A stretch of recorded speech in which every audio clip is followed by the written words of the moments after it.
মতো আর কে বেকার থাকতে চায়? আমার প্রশ্ন, আমার মতো আর কে বেকার থাকতে চায়? আমার 30 বছর ক্লাস, আমার সার্টিফিকেট ইনভ্যালিড, আর কে চায় যে তার ইনভ্যালিড সার্টিফিকেট নিয়ে থাকতে? কেন আজকে আমরা বেকার? কেন আমাদের সার্কুলার আজকে বন্ধ? কেউ কি খোঁজ রেখেছে? আমরা বৈষম্য শিকার। আজকে 14টা বছর আমাদের সার্কুলার নেই। তাদের জন্য আমাদের সার্কুলার নেই। তারা আমাদের সার্কুলার বন্ধ করে রেখেছে, এটা আমরা সবাই জানি। আমরা এই বৈষম্য শিকার হয়ে আমার মতো হাজার হাজার কানিজমারিয়া বেকার হয়ে আছে। আমি চাই না আমার মতো আর কোন কানিজমারিয়া বেকার থাকুক, আর কারোর সার্টিফিকেট ইনভ্যালিড হোক। আমি চাই যে আমার ভাই বোন যারা আছে এবং যারা এখন স্টুডেন্ট আছে তারা উচ্চ শিক্ষায় শিক্ষিত হোক এবং সরকারি চাকরি পাক। আমাদের যে পদটা একটা প্রতিষ্ঠিত পদ, এই প্রতিষ্ঠিত পদে কেন সার্কুলার হয় না? প্রথম কথা, এরা কেন মানে সার্কুলার আটকে রাখে? একটা নির্লজ্জ বাহিনী, একটা নির্লজ্জ লোক, তারা মানে নীল নকশা করে আমাদের সার্কুলার আটকায় রেখেছে।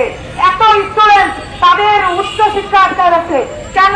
তারা জানে যে এরা ঠিক করতে পারে, ঠিক করতে পারে না। হ্যাঁ, আমি একটা কথা বলতে চাই।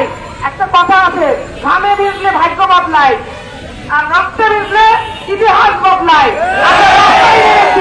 আমরা ঘামে ভিজতে দেখেছি, এখন আমরা বৃষ্টিতে ভিজছি, আমরা গছে যাচ্ছি। আমরা ঘামে ভিজবো, আমাদের ভাগ্য বদলাবে। আমরা রক্তে ভিজতে রেডি, আমাদের ইতিহাস বদলাবো। আমি চাই আমাদের ভাই বোনদের উচ্চ শিক্ষা প্রতিষ্ঠিত হবে। আমি চাই আমাদের ভাই বোনদের সার্কুলার দিয়ে নিয়োগের ব্যবস্থা করা হবে এবং আমাদের এই দেশে ফ্যাসিবাদ থাকবে না। আমাদের এই বৈষম্য বিরোধী ছাত্ররা যেরকম আমাদের স্বাধীন করেছে, আমি চাই এই ডিপ্লোমা